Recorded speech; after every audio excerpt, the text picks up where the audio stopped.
No dia 10 de junho de 1944, 642 pessoas foram assassinadas em Oradour-sur-Glane.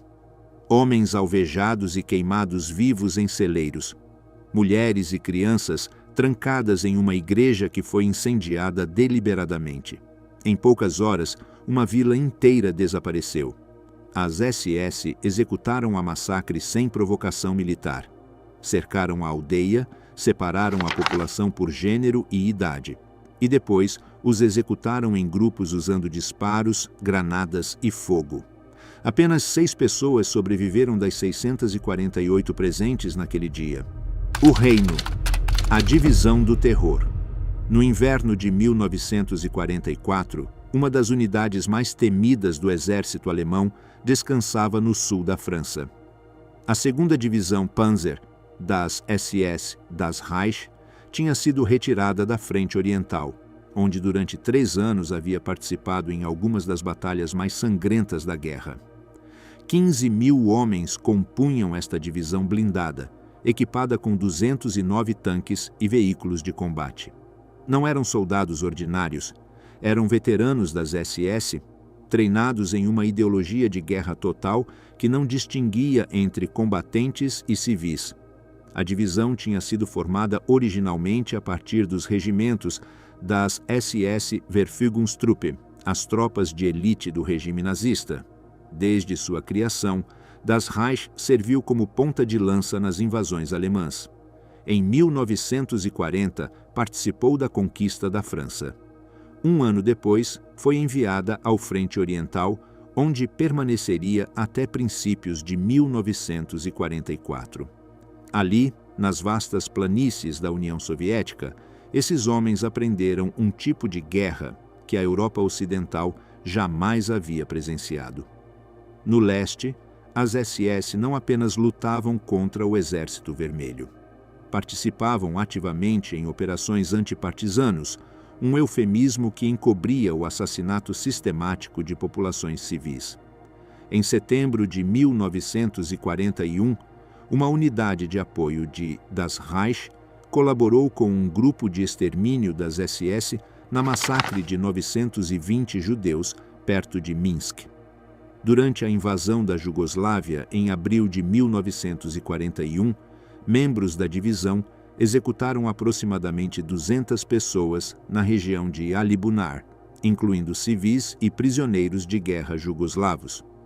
Estas não foram ações esporádicas, mas parte de uma política deliberada: aterrorizar a população por meio de exemplos brutais.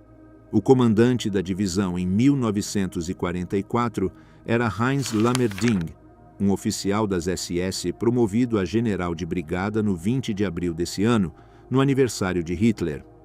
Lammerding havia servido na Frente Oriental e conhecia bem os métodos de represália maciça contra civis. Sob seu comando, serviam oficiais igualmente endurecidos por anos de combates brutais.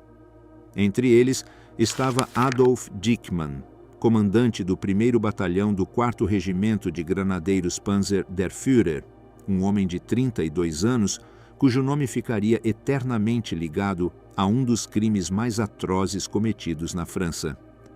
Quando a divisão foi transferida para o sul da França, em janeiro de 1944, supunha-se que seria para descansar e se reorganizar.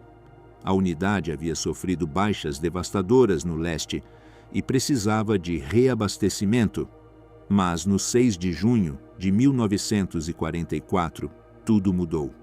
As forças aliadas desembarcaram nas praias da Normandia, abrindo o segundo fronte que a Alemanha temia há anos.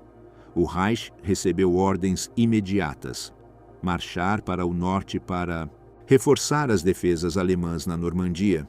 A distância de Montauban, onde estavam aquartelados, até as praias era de aproximadamente 750 quilômetros.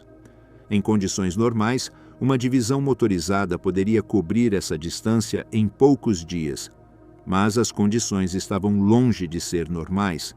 A resistência francesa tinha recebido instruções de Londres: fazer tudo o que fosse possível para atrasar o movimento das divisões alemãs em direção à Normandia.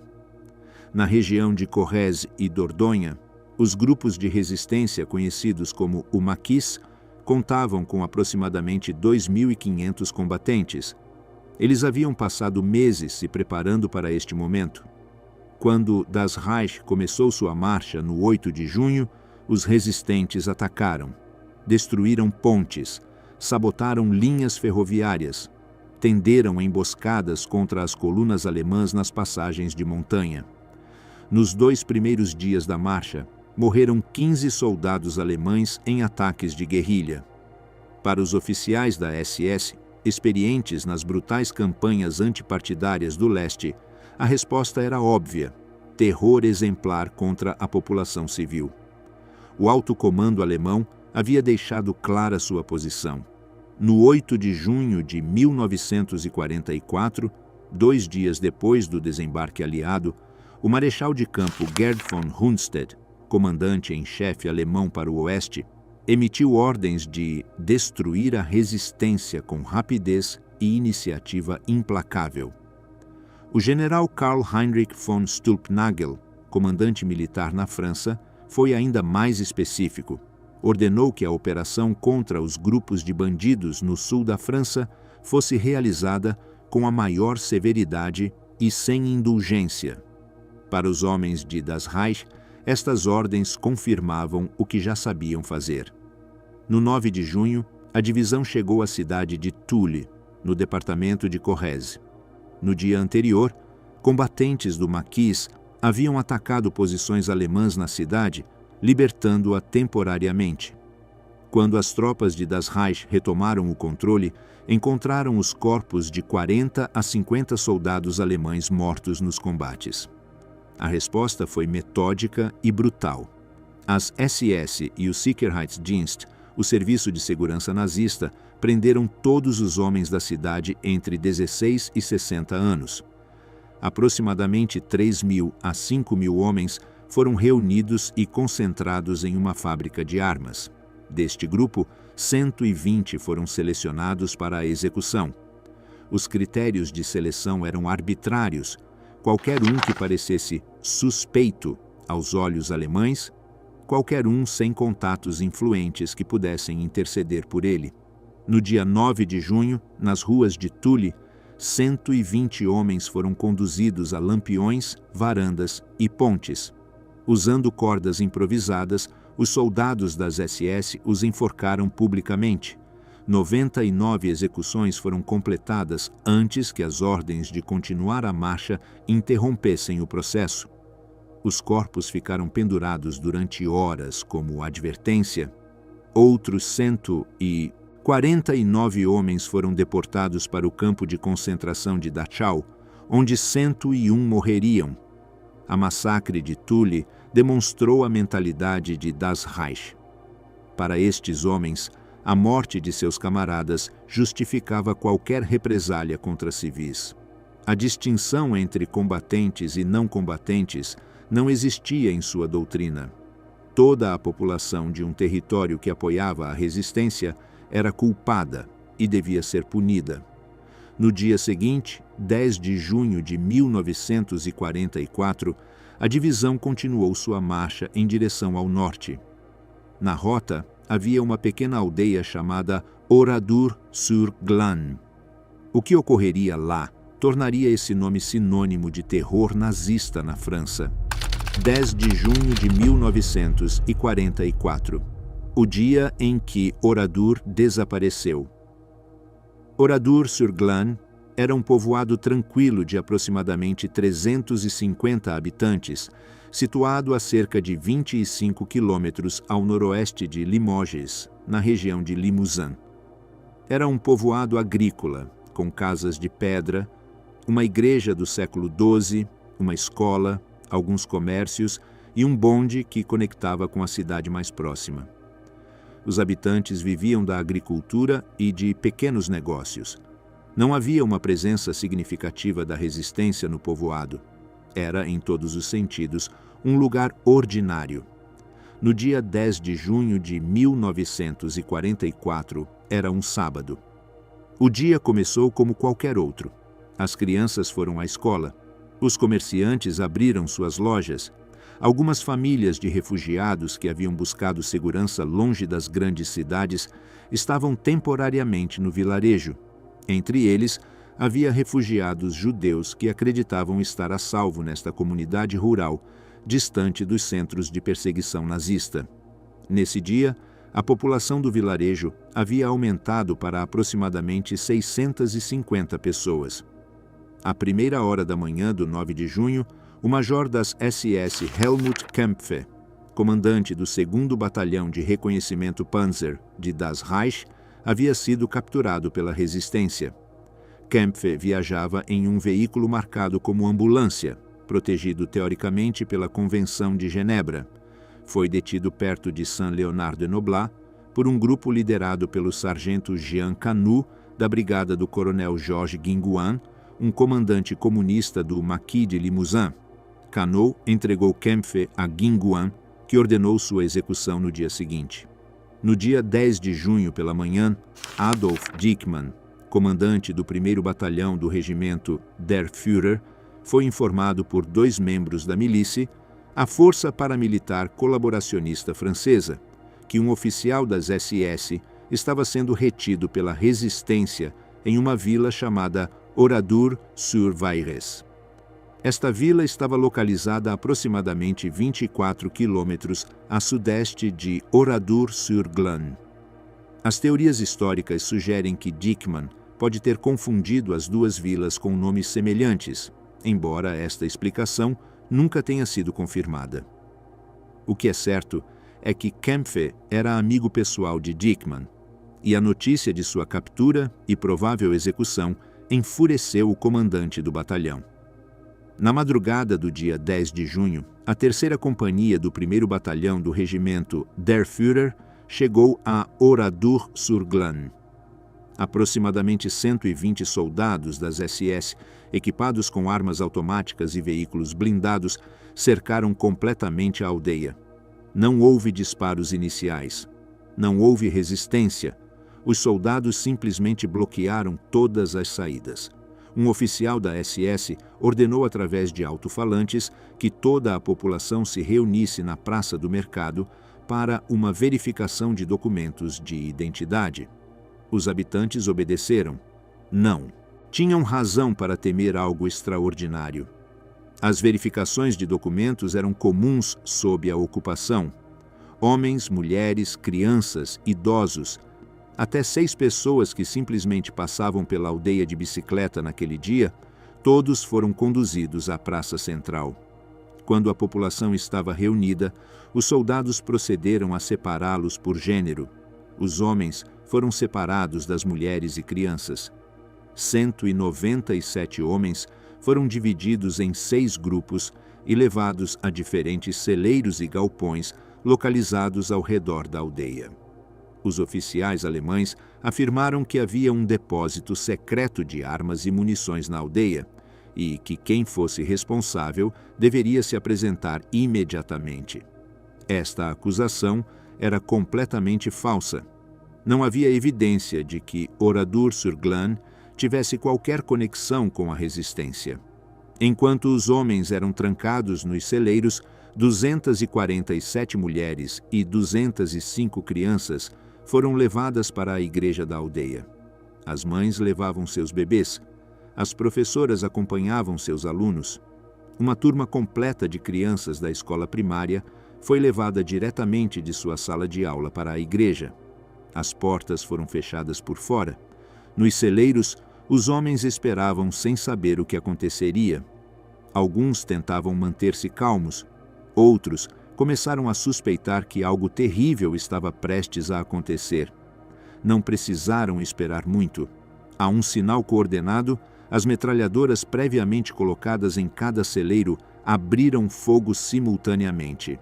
Os soldados das SS não dispararam para matar de imediato.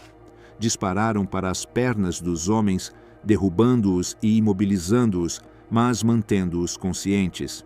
Os gritos de dor encheram os celeiros. Os homens caíam uns sobre os outros, incapazes de se mover, sangrando. Quando as metralhadoras pararam de disparar, Os soldados entraram nos celeiros com combustível, borrifaram gasolina e querosene sobre os corpos dos homens feridos. Depois, jogaram fósforos acesos. Os celeiros transformaram-se em fornos. Os homens que não tinham morrido pelos ferimentos de bala morreram queimados vivos. O fogo consumiu tudo. Apenas 6 homens conseguiram escapar. Alguns se esconderam sob os corpos de seus vizinhos mortos e esperaram até que os soldados se retirassem. Um deles foi Robert Hebras, que tinha 19 anos nesse dia. Outro foi Marcel Dartout. Seus testemunhos posteriores descreveriam o horror com detalhes insuportáveis. Dartout recordaria as balas impactando, a sensação de cair sob o peso de outros corpos, os gritos e lamentos dos moribundos. Sentiu quando o amigo que jazia sobre ele recebeu o tiro de misericórdia de um soldado que caminhava entre os corpos. Sentiu o momento exato em que seu amigo morreu. Hebras descreveria como fingiu estar morto enquanto os soldados caminhavam sobre os corpos, rematando qualquer um que mostrasse sinais de vida. Enquanto os homens morriam nos celeiros, as mulheres e crianças na igreja ouviam os disparos. O pânico começou a se espalhar. As mães abraçavam seus filhos. As crianças choravam. Aproximadamente às 5 da tarde, 2 soldados alemães colocaram uma caixa no altar da igreja. Era um dispositivo explosivo conectado a um fósforo. Os soldados acenderam o fósforo e saíram. A explosão encheu a igreja de fumaça densa e asfixiante. Não matou todos instantaneamente, mas criou caos e terror absolutos. Enquanto as pessoas tossiam e se asfixiavam, os soldados começaram a lançar granadas pelas janelas da igreja. Depois incendiaram o edifício. As chamas se espalharam rapidamente pelas paredes e pelo telhado. Algumas mulheres tentaram escapar pelas janelas. Os soldados das SS estavam esperando do lado de fora com metralhadoras. Qualquer um que tentasse sair era abatido imediatamente. Uma mulher gritou em alemão, suplicando para que a deixassem ir porque era alemã, não francesa. Os soldados a empurraram de volta para as chamas. Marguerite Ruffin, de 47 anos, estava na igreja com sua filha e seu neto. Quando o fogo começou, viu uma janela atrás do altar. Conseguiu alcançá-la e saltar para fora. Os soldados dispararam 5 vezes contra ela. Caiu no chão, gravemente ferida, mas consciente. Outra mulher tentou segui-la, carregando seu bebê de 7 meses. Os soldados dispararam contra ambas. Marguerite se arrastou até um jardim próximo e se escondeu entre as plantas. Permaneceu lá, sangrando, por mais de 24 horas até ser resgatada. Foi a única mulher que sobreviveu ao massacre na igreja. 247 mulheres e 205 crianças morreram na igreja de Oradour-sur-Glane. Algumas por asfixia, outras pelas chamas, outras pelas balas. Entre os mortos havia 17 cidadãos espanhóis, 8 italianos, 3 polacos. Havia uma mulher italiana com 7 de seus 9 filhos. Todos pereceram. Após garantir que ninguém permanecesse vivo nos celeiros e na igreja, os soldados da SS percorreram sistematicamente cada casa da aldeia. Procuraram por qualquer um que pudesse ter se escondido. Quando encontravam alguém, o executavam no local. Um 7º sobrevivente inicial foi visto caminhando por um caminho após a massacre. Os soldados o mataram a tiros imediatamente. Então, começou o saque. Os soldados da SS entraram em cada edifício e pegaram tudo de valor: dinheiro, joias, álcool, comida. A profanação alcançou até mesmo a igreja. Os soldados espalharam deliberadamente as hóstias consagradas pelo chão antes de trancar as vítimas dentro. Finalmente, o povo inteiro foi incendiado sistematicamente. Casa por casa, edifício por edifício, as SS incendiaram Oradour-sur-Glane. Para o anoitecer do dia 10 de junho de 1944, o povo era um campo de ruínas fumegantes. 642 pessoas haviam sido assassinadas. Somente 6 sobreviveram, 5 homens e uma mulher. Os primeiros a chegar depois dos alemães foram alguns seminaristas locais que documentaram a cena com fotografias. O bispo de Limoges visitou as ruínas dias depois e escreveu um relatório devastador sobre o que presenciou. Sua descrição é um dos primeiros documentos disponíveis sobre a massacre. A razão exata pela qual Oradour-sur-Glane foi selecionado para este destino permanece em disputa. Não há evidência nos registros militares alemães de que insurgentes tivessem atacado tropas alemãs perto de Oradour. A teoria da confusão com Oradour-sur-Vayres nunca foi provada. Alguns historiadores acreditam que foi simplesmente um ato de vingança indiscriminada pela captura e execução de Kempf. Outros pensam que Oradour foi apenas uma parada infeliz que Das Reich fez em seu caminho para a Normandia, onde os oficiais decidiram fazer um exemplo para aterrorizar a população. O que é indiscutível é que 642 pessoas inocentes foram massacradas naquele dia sem provocação nem justificativa militar alguma. Foi o pior crime em massa cometido contra civis na França ocupada e um dos piores na Europa Ocidental, durante toda a Segunda Guerra Mundial. Os Malgrenus, franceses forçados a vestir o uniforme nazi. Para compreender o que ocorreu no julgamento de Bordeaux 9 anos depois, é necessário entender primeiro um fenômeno histórico único e trágico, os Malgrenus, que se traduz literalmente como apesar de nós ou contra a nossa vontade. A região da Alsácia-Lorena havia sido território disputado entre a França e a Alemanha durante séculos. Em 1871, após a derrota francesa na Guerra Franco-Prussiana, Alsácia e parte de Lorena foram anexadas ao Império Alemão. Os habitantes da região, que falavam dialetos germânicos, mas se consideravam culturalmente franceses, foram obrigados a se tornar cidadãos alemães. Quando estourou a Primeira Guerra Mundial, os jovens alsacianos foram recrutados para o exército alemão e obrigados a lutar contra a França. Após a derrota alemã em 1918, o Tratado de Versalhes devolveu a Alsácia-Lorena à França. Os alemães que haviam se estabelecido na região foram expulsos. Durante 22 anos, a Alsácia foi novamente francesa. Mas, em junho de 1940, após a invasão alemã e a derrota francesa, a história se repetiu. A Alemanha anexou de facto a Alsácia e o departamento de Mosela, na Lorena. Desta vez, no entanto, a ocupação seria muito mais brutal. Os nazistas não se contentaram com a simples anexação administrativa. Iniciaram um programa agressivo de germanização forçada. O francês foi proibido em escolas e espaços públicos. Os nomes de ruas e cidades foram germanizados. As pessoas com sobrenomes franceses foram obrigadas a mudá-los por versões alemãs. A região deixou de ser considerada território ocupado e passou a ser tratada como parte integral do Reich alemão. No dia 25 de agosto de 1942, o Gauleiter Robert Heinrich Wagner, governador regional nazista da Alsácia, emitiu um decreto que mudaria a vida de dezenas de milhares de famílias. O decreto estabelecia a conscrição obrigatória de todos os homens alsacianos e moselanos nas forças armadas alemãs. Não era um convite para se alistar voluntariamente. Era uma ordem sob ameaça de morte.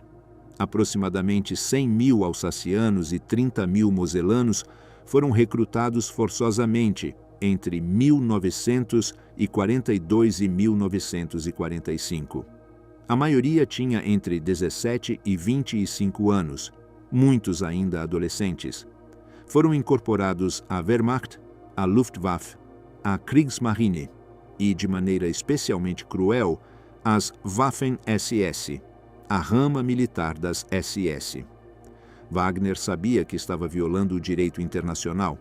A Convenção de Haia proibia expressamente que as potências ocupantes recrutassem cidadãos de territórios ocupados para seu próprio exército, mas Wagner justificou isso com uma lógica nazista característica.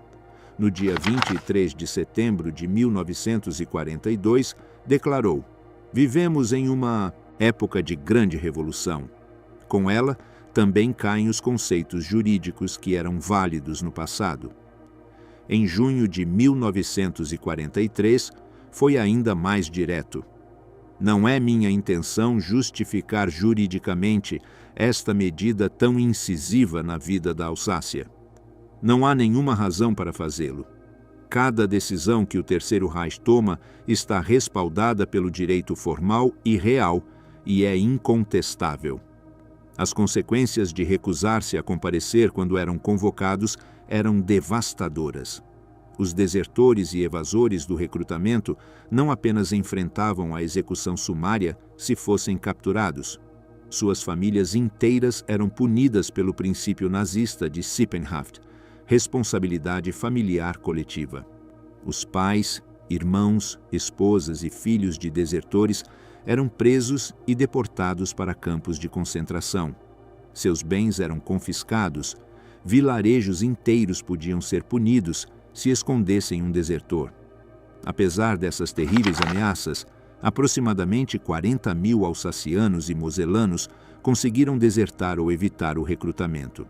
Alguns fugiram para a Suíça. Outros se juntaram à resistência francesa. Muitos simplesmente se esconderam em florestas e montanhas, vivendo como fugitivos. Mas a maioria não teve opção. Com famílias para proteger e ameaças de represálias brutais, dezenas de milhares de jovens se apresentaram quando foram chamados. A maioria dos Malgrenus foi enviada para a Frente Oriental, onde as divisões alemãs sofriam baixas catastróficas contra o Exército Vermelho Soviético. Ali, esses jovens franceses forçados a vestir uniformes alemães se encontraram lutando nas condições mais brutais imagináveis. As temperaturas no inverno chegavam a 40 graus abaixo de zero. A guerra no leste não conhecia piedade nem quartel. Os números de baixas entre os Malgrenus são aterradores. Dos 130.000 homens recrutados à força, 32.000 morreram em combate. 10.500 foram relatados como desaparecidos e presumivelmente mortos. Entre 5.000 e 10.000 morreram como prisioneiros de guerra, a maioria no campo soviético de Tambov, onde as condições eram letais. 40.000 retornaram com deficiências permanentes. Apenas uma fração voltou ilesa. Alguns Malgrenus foram incorporados diretamente às Waffen-SS, enquanto outros foram transferidos da Wehrmacht para divisões das SS durante seu serviço. Isso não era uma escolha pessoal. As divisões de elite das SS sofriam taxas de baixas extremamente altas e precisavam de substituições constantes. Os alsacianos e moselanos eram considerados racialmente germânicos, segundo a ideologia nazista, e, portanto, aptos para servir nas SS. Entre as divisões que receberam recrutas forçados alsacianos estava a 2ª Divisão Panzer SS das Reich, e entre os aproximadamente 15.000 homens que marcharam para a Normandia em junho de 1944, havia 14 alsacianos na 3ª Companhia do 1º Batalhão do Regimento Der Führer. 13 deles haviam sido recrutados à força. Um era voluntário. No dia 10 de junho de 1944, aqueles 14 homens estiveram presentes em Oradour-sur-Glane. Suas idades variavam entre 18 e 21 anos. A maioria havia sido recrutada ainda sendo menor de idade. Agora enfrentavam uma escolha impossível: participar de uma massacre ou enfrentar a execução por desobediência em tempo de guerra, com represálias contra suas famílias na Alsácia. A participação desses jovens alsacianos em Oradour-sur-Glane criaria uma das crises morais e legais mais complexas da pós-guerra francesa. Eles eram perpetradores responsáveis por um crime atroz? ou eram vítimas forçadas a cometer atos que nunca teriam realizado por vontade própria. Esta pergunta dividiria a França durante anos. Depois da guerra, quando os sobreviventes malgrenus retornaram à França, muitos enfrentaram desconfiança e hostilidade. O governo provisório de Charles de Gaulle, em meio à campanha de purificação, a purga de colaboracionistas, inicialmente viu com desconfiança esses homens que haviam vestido uniformes alemães. Alguns foram internados em campos como Struthof durante 1944 e 1945, interrogados junto a colaboracionistas genuínos. A sociedade francesa também os rejeitou. Influenciados pelas narrativas da resistência, muitos franceses os consideravam traidores. As famílias dos malgrenus enfrentavam vergonha social, barreiras de emprego, acusações públicas de traição. As viúvas dos caídos viram negados seus benefícios até os anos 50. Essa dupla rejeição, do Estado e da sociedade, causou um trauma profundo que se somou ao horror do que haviam experienciado na guerra. Não seria até 2010 que o Estado francês reconheceria oficialmente os malgrenus como vítimas do nazismo. Mas, em 1953, quando chegou o momento do julgamento de Oradour, a questão de como julgar esses homens estava longe de ser resolvida, e a decisão que França tomaria desencadearia uma crise que ameaçaria dividir a nação. Bordeaux, 1953. O julgamento que dividiu a França passaram 9 anos até que alguém enfrentasse a justiça pela massacre de Oradour-sur-Glane. 9 anos de investigações, buscas por perpetradores, coleta de testemunhos. O destino havia sido cruel com os esforços de justiça. Adolf Dickmann, o comandante que ordenou a massacre, morreu em combate na Normandia apenas 19 dias depois dos fatos, no 29 de junho de 1944. Heinz Lammerding, o comandante divisional, nunca seria extraditado da Alemanha Ocidental, apesar de ter sido condenado à morte in absentia. A maioria dos 200 homens da Terceira Companhia morreu nas batalhas que se seguiram ao dia D. Aproximadamente 70 a 80% da unidade foi aniquilada antes do final da guerra. Dos membros identificados da unidade que ainda viviam após a guerra, muitos estavam na Alemanha, protegidos por governos que se recusavam a extraditá-los. Apenas 21 homens estariam presentes no Tribunal Militar de Bordeaux, quando o julgamento finalmente começou no 12 de janeiro de 1953. Um a mais foi excluído do processo por ser considerado clinicamente insano. 46 acusados ausentes, refugiados na Alemanha Oriental e Ocidental, foram julgados à réveillé. A composição dos acusados presentes causou imediata controvérsia. Dos 21 homens, 7 eram alemães, mas 14 eram alsacianos, cidadãos franceses. Desses 14, 13 haviam sido recrutados pela força nas Waffen-SS. Apenas um era voluntário. Essa realidade transformou o que deveria ter sido um julgamento por crimes de guerra em um campo de batalha político sobre a identidade nacional, a responsabilidade moral e a memória da guerra. O tribunal era composto por um magistrado civil profissional e 6 adjuntos militares. De acordo com a lei, a maioria desses adjuntos devia vir das fileiras da resistência. Essa composição garantia que os juízes compreendessem os sacrifícios de quem havia lutado contra a ocupação nazista, mas também significava que o tribunal estaria predisposto a ver a participação nas forças alemãs, mesmo forçada, com profunda suspeita. Antes do início do julgamento, já se travava uma batalha legal. Inicialmente, foi declarado que os alsacianos não seriam processados devido ao seu recrutamento forçado. Mas, em setembro de 1948, a França aprovou a Lei de Responsabilidade Coletiva, que estabelecia que participar em um crime de guerra era punível independentemente das circunstâncias do recrutamento. Esta lei retroativa significava que os 13 malgrenus deveriam ser julgados junto com os alemães e o voluntário alsaciano.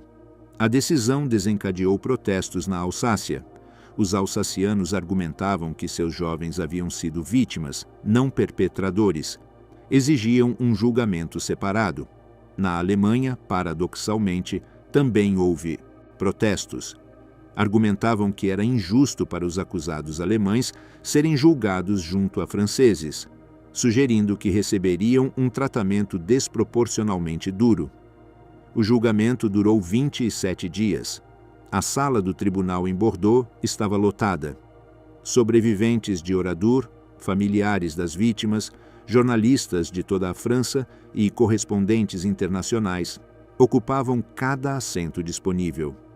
O ambiente era de tensão extrema. Para os habitantes de Limousin, este era o momento de justiça que esperavam há quase uma década. Para os alsacianos, era um julgamento não apenas de 14 homens, mas de toda a sua região e seu sofrimento sob a ocupação nazista. Os promotores apresentaram evidências extensivas do massacre, fotografias das ruínas, objetos recuperados dos escombros, listas de nomes das 642 vítimas, descrições forenses de como haviam morrido. O horror dos fatos era indiscutível. Depois vieram os testemunhos dos sobreviventes. Marguerite Ruffin, agora com 56 anos, subiu ao estrado. Tinha passado mais de um ano recuperando-se dos 5 ferimentos por bala que recebeu ao escapar da igreja. Agora, diante do tribunal, reviveu cada momento daquele dia terrível. Descreveu como as mulheres e crianças foram trancadas na igreja. O dispositivo explosivo no altar, a fumaça asfixiante, as granadas lançadas pelas janelas, o fogo, os gritos, seu salto desesperado pela janela, as balas atingindo seu corpo, o bebê e sua mãe assassinados ao tentar segui-la, sua interminável noite escondida no jardim, sangrando, esperando. O tribunal ouviu em silêncio. Alguns espectadores estavam chorando. Os acusados mantinham o olhar para baixo. Robert Ebras e outros sobreviventes masculinos testificaram sobre a massacre nos celeiros, as metralhadoras disparando contra as pernas, os homens caindo conscientes, sangrando, o combustível aspergido sobre os corpos, as chamas, os gritos dos que morriam queimados vivos, a decisão impossível de permanecer imóvel sob os cadáveres enquanto os soldados caminhavam entre eles acertando os sobreviventes. Quando chegou a vez da defesa, os advogados dos alsacianos enfrentaram uma tarefa quase impossível. Não podiam negar os fatos. Os crimes haviam ocorrido. Seus clientes haviam estado presentes. A estratégia da defesa centrou-se no contexto do recrutamento forçado e na idade dos acusados. Dos 14 alsacianos, 12 haviam sido recrutados entre os 17 e 18 anos de idade. Segundo padrões modernos, alguns seriam considerados crianças-soldado. A defesa argumentou que esses adolescentes foram arrancados de seus lares, ameaçados com represálias contra suas famílias, submetidos a um adoctrinamento brutal e, em seguida, obrigados a participar de atrocidades sob ameaça de morte imediata por desobediência. Testemunhas especialistas testemunharam sobre as condições na Waffen-SS. Qualquer recusa em obedecer ordens, especialmente durante operações de combate ou antipartidárias, resultava em execução sumária. Os soldados que tentavam desertar eram fuzilados no ato. Suas famílias na Alsácia enfrentavam prisões e deportações. A defesa perguntou: pode-se esperar que adolescentes de 17 anos sejam heróis dispostos a sacrificar não apenas suas próprias vidas, mas as de seus pais e irmãos ao se recusarem a seguir ordens? Os acusados alsacianos testemunharam. Todos reconheceram ter estado presentes em Oradour. Alguns admitiram ter disparado, argumentando que não tinham escolha. Outros afirmaram que se mantiveram à margem tanto quanto puderam, sem se expor a serem executados pelos seus superiores. Todos expressaram remorso. Todos se apresentaram como vítimas de um sistema que os transformou em perpetradores contra a sua vontade. O tribunal ouviu. Os juízes deliberaram durante 32 horas. A complexidade moral do caso era evidente. Quanta responsabilidade pessoal pode ser exigida a um adolescente recrutado à força sob ameaça de morte para ele e sua família? O recrutamento forçado elimina a culpabilidade moral? A coação pode justificar a participação em um massacre de 642 pessoas inocentes? No dia 13 de fevereiro de 1953, o tribunal anunciou seus vereditos.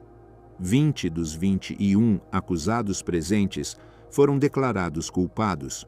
Somente um alemão foi absolvido, tendo demonstrado que não estava em Oradour no dia da massacre. 2 homens foram condenados à morte, um alemão e o voluntário alsaciano. Os demais receberam penas que variavam de 5 a 20 anos de trabalhos forçados ou prisão. A distribuição das sentenças revelou a consideração do tribunal em relação ao recrutamento forçado. Os acusados alemães geralmente receberam penas mais longas do que os alsacianos recrutados à força. Os 13 malgrenus receberam penas que variavam de 5 a 12 anos de trabalhos forçados. Os 46 acusados julgados à revelia, todos refugiados na Alemanha, foram condenados à morte. Estas sentenças nunca seriam executadas.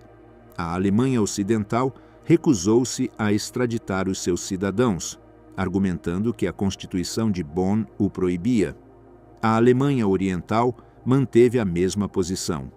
Heinz Lammerding, condenado à morte à revelia, viveria tranquilamente na Alemanha Ocidental até 1971, sem jamais enfrentar justiça por seus crimes. Ninguém na França estava satisfeito com os veredictos.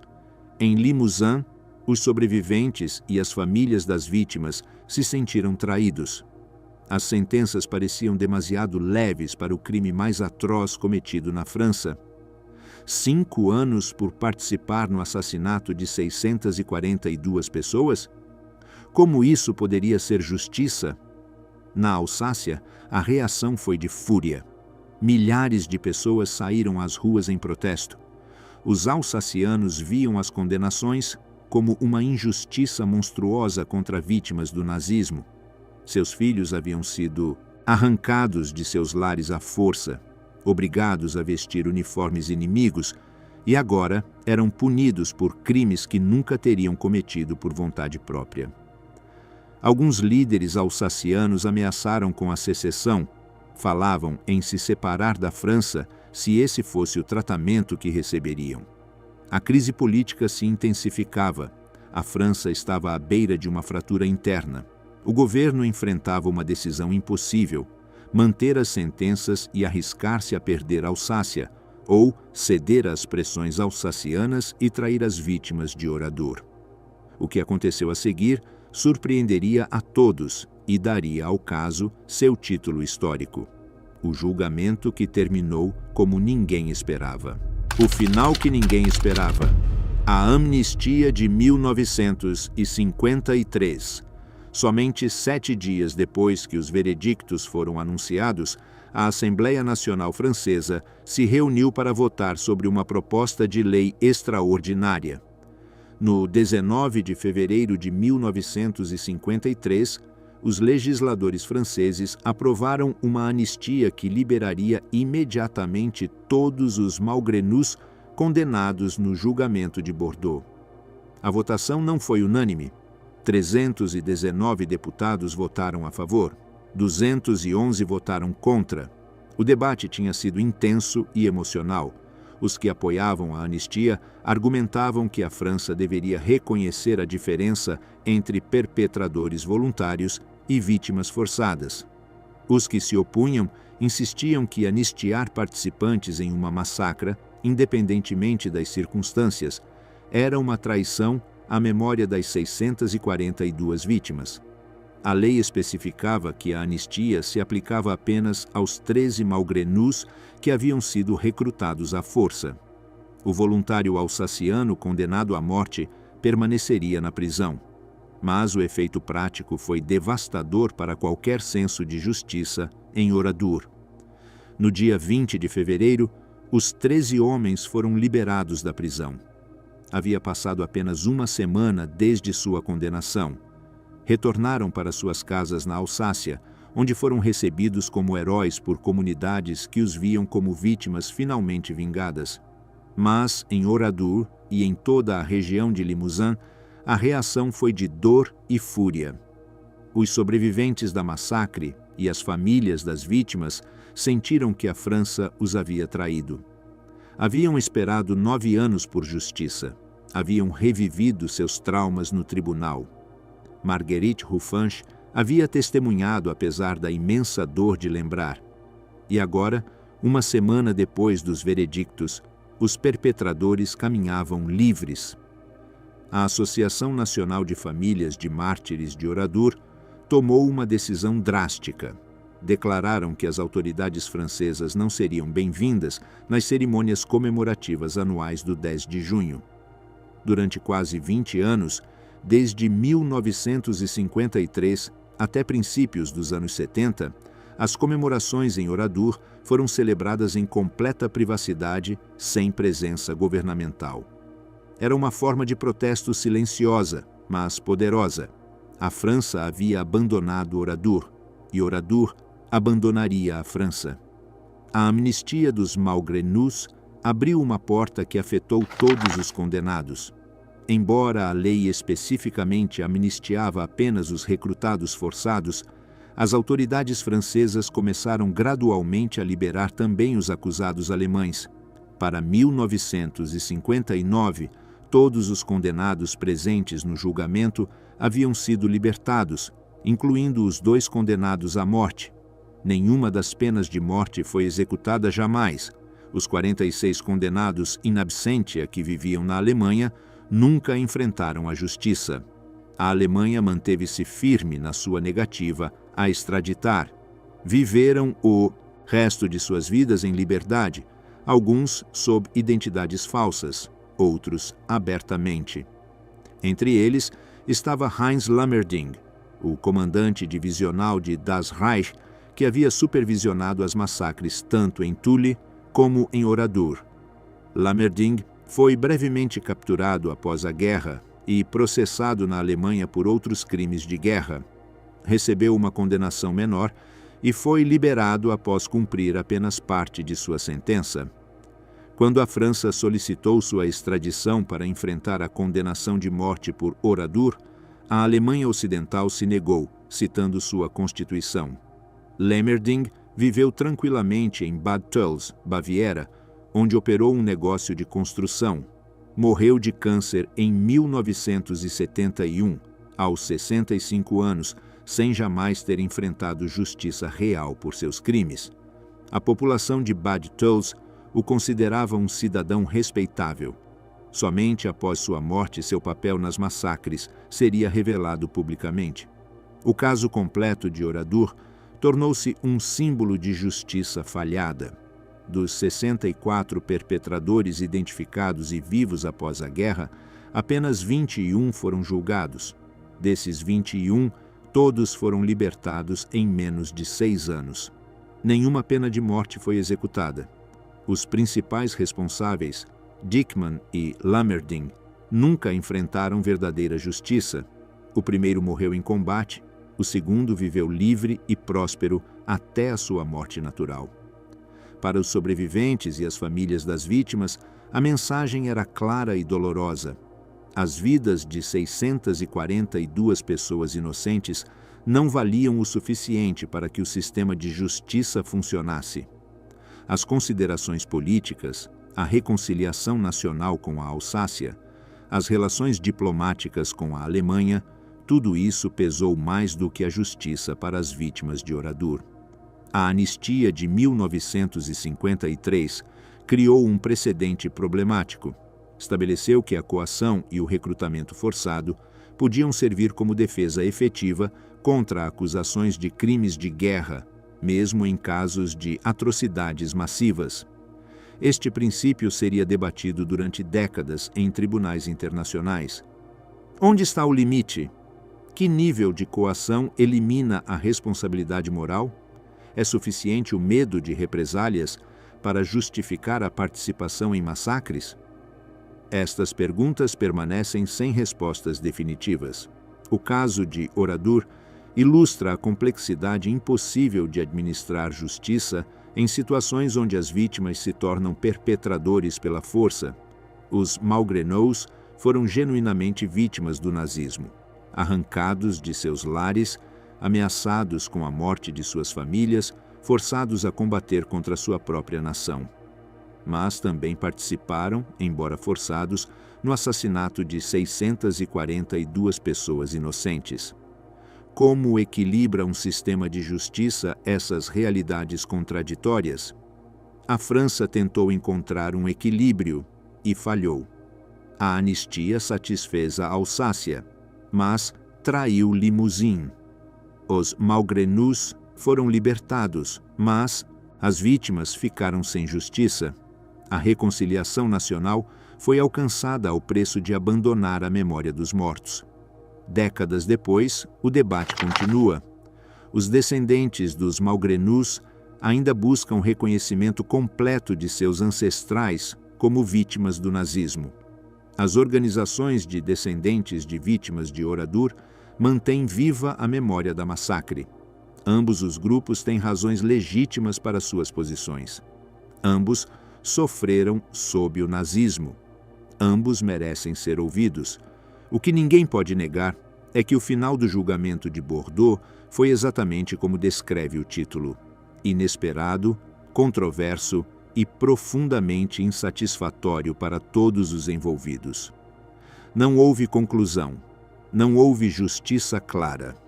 Apenas ficou uma ferida aberta na memória francesa que ainda não se curou completamente. Justiça pendente.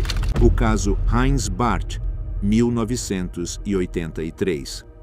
40 anos depois da massacre de Oradour-sur-Glane, um único perpetrador finalmente enfrentaria verdadeira justiça.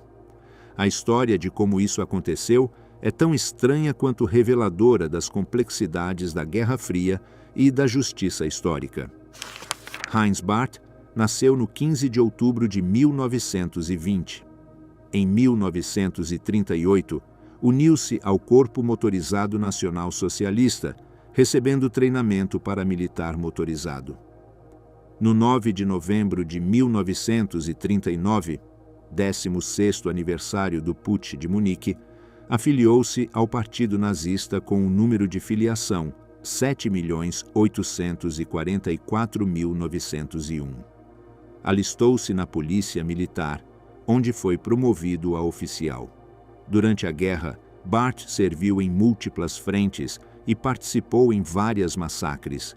Em 1941, durante a ocupação da Checoslováquia, participou na execução de 92 civis tchecos nas cidades de Klatovy e Pardubice. Em junho de 1942, segundo o historiador Eduard Stelik, do Instituto de História Militar da República Checa, Barth esteve entre os que executaram 32 cidadãos de Ležáky. Em 1944, Barth foi designado para a brigada de Adolf Dickmann, em Das Reich, sob o comando direto de Otto Erich Kahn. Ele tinha 23 anos quando chegou a Oradour-sur-Glane no dia 10 de junho. Não era um adolescente recrutado à força. Era um nazi convicto, um veterano de múltiplos crimes de guerra, um oficial da SS com o posto de Obersturmführer, equivalente a primeiro-tenente. Em Oradour, Barth comandou um dos pelotões que conduziram os homens da aldeia até o celeiro. Ele dirigiu pessoalmente o fogo da metralhadora que os derrubou. Durante seu julgamento, décadas depois, admitiria ter disparado pessoalmente entre 12 e 15 vezes em direção à multidão de civis. Também confirmaria que a massacre das 642 pessoas não teve nenhum objetivo militar. Em agosto de 1944, Barth foi gravemente ferido na Normandia. Perdeu parte de uma perna. Foi reatribuído ao 2º Batalhão de Treinamento de Granadeiros Panzer, das SS, e promovido a Obersturmführer no 9 de novembro de 1944.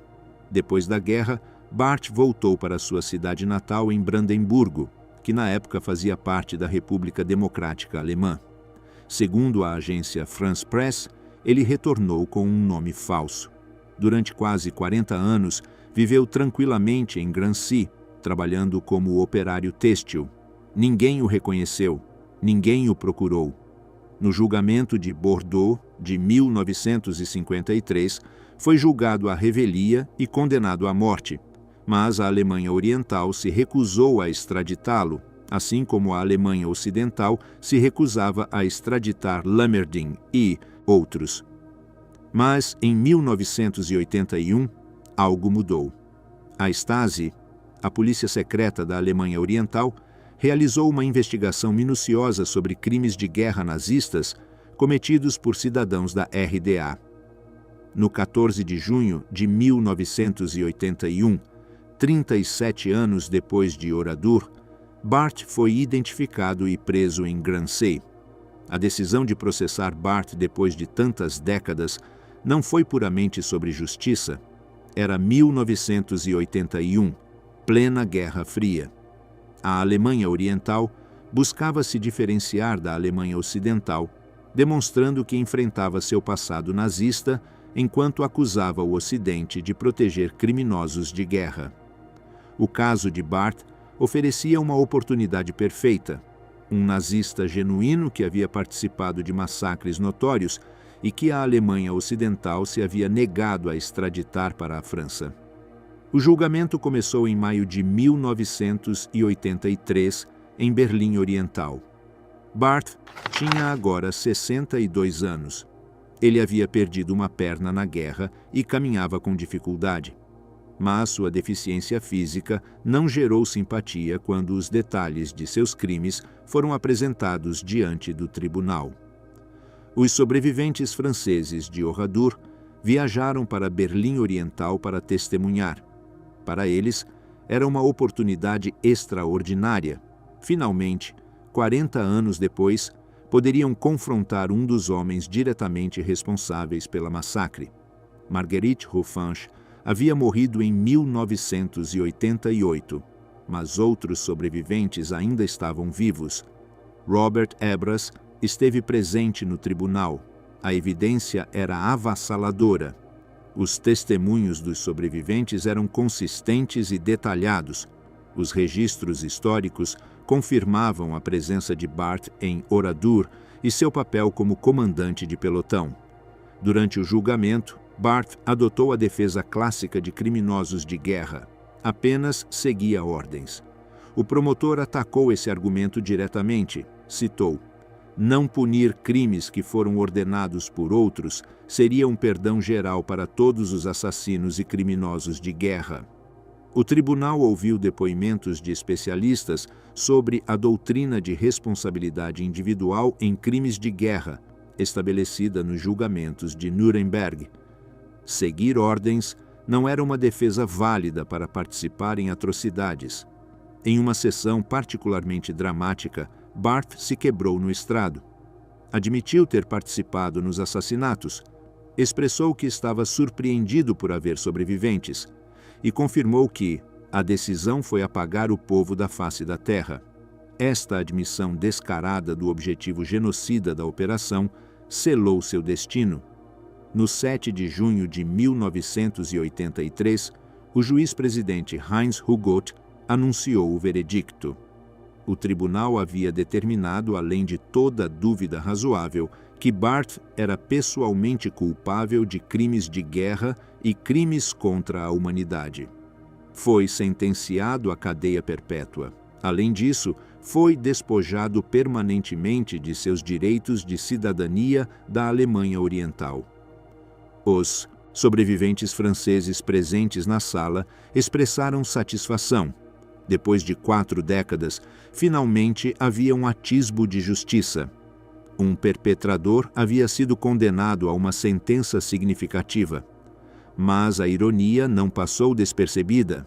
O único homem castigado severamente por Oradour foi julgado não pela França, nem por tribunais internacionais, mas por um regime comunista no contexto da propaganda da Guerra Fria. Barthes cumpriu 14 anos de sua sentença de cadeia perpétua.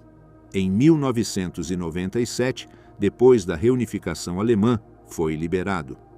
As autoridades citaram sua idade avançada, 77 anos, e sua má saúde como razões para a liberação antecipada.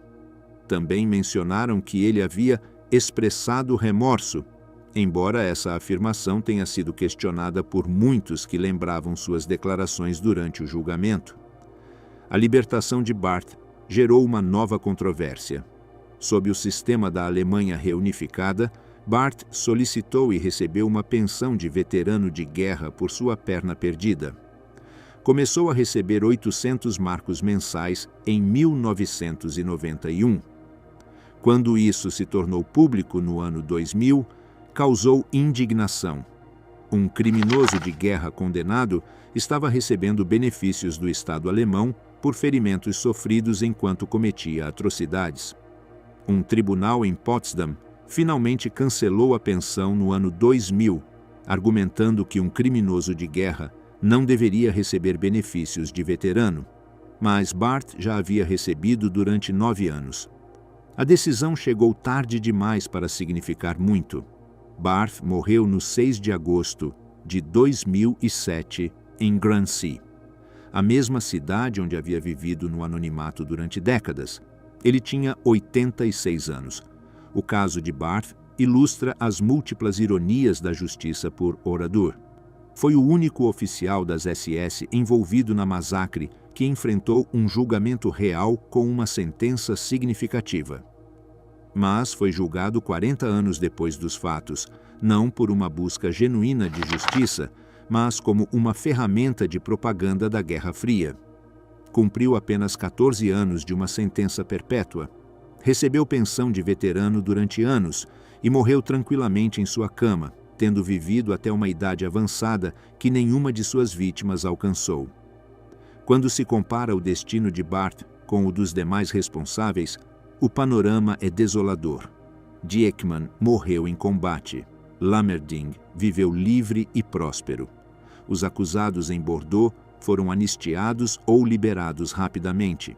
Somente Barthes, por circunstâncias particulares da política da Guerra Fria, enfrentou algo parecido com a verdadeira justiça, e ainda assim, a justiça foi incompleta e imperfeita. O caso Barthes fechou um capítulo, mas não proporcionou fechamento. Para os sobreviventes de Oradour, foi uma pequena vitória, mas não compensou 40 anos de impunidade para a maioria dos perpetradores. Para a memória histórica, demonstrou o quão difícil é administrar justiça por crimes de guerra, quando se passam décadas e as motivações políticas se misturam com a busca de responsabilização. Memória eterna. Oradour como advertência para a humanidade. No 28 de novembro de 1944, apenas 5 meses depois da massacre, o governo provisório francês tomou uma decisão extraordinária. Oradour-sur-Glane não seria reconstruído. As ruínas permaneceriam exatamente como os alemães as haviam deixado, preservadas como testemunho permanente da barbárie nazista. Charles de Gaulle visitou o local e confirmou pessoalmente esta decisão. Em sua visão, Oradour não deveria ser apagado pela reconstrução, deveria permanecer como uma ferida aberta na memória francesa, como um lembrete perpétuo do que o totalitarismo e o ódio podem fazer. Era uma decisão sem precedentes, sacrificar a possibilidade de que os sobreviventes retornassem para suas casas para criar um memorial vivo. Em 1947, começou a construção de uma nova aldeia de Oradour, edificada em terrenos adjacentes ao local original. Os sobreviventes e os refugiados que haviam perdido suas casas receberam novas moradias. O novo Oradour cresceu lentamente, sempre à sombra das ruínas da antiga aldeia. Os habitantes podiam ver de suas janelas os restos carbonizados do que havia sido. A aldeia original ficou congelada no tempo. As paredes de pedra enegrecidas pelo fogo permanecem de pé, com buracos onde estavam as janelas e os telhados. Os trilhos do bonde ainda cruzam as ruas vazias.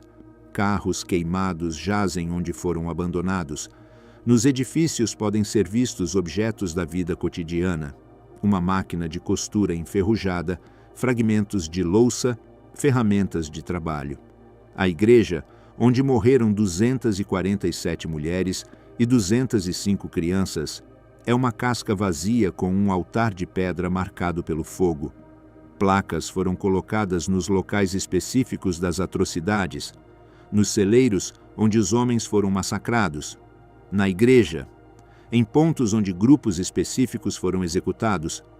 Cada placa identifica o que ocorreu naquele exato lugar. Não há adorno retórico, apenas fatos. Aqui morreram X pessoas. A simplicidade torna o horror mais tangível. Nos muros de entrada ao povo preservado foi instalado um letreiro com uma só palavra: Sauviens-toi. Lembre-se, é tanto uma ordem quanto um apelo. Não é nunca esqueça, que é passivo. É lembre-se, imperativo ativo. Cada visitante é instruído a lembrar ativamente o que ocorreu aqui. Em 1999, foi inaugurado o Centre de la Mémoire, um museu subterrâneo construído na entrada do local. O museu apresenta fotografias da vida em Oradour antes da massacre, mostrando uma aldeia próspera e feliz.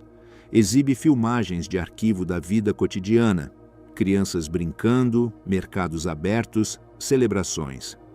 Depois documenta metodicamente o 10 de junho de 1944. Mapas do ataque, cronologia minuto a minuto, fotografias das ruínas tiradas dias depois. Uma sala do museu projeta um filme de 13 minutos sobre a massacre, com legendas em inglês e outros idiomas. O silêncio na sala é total.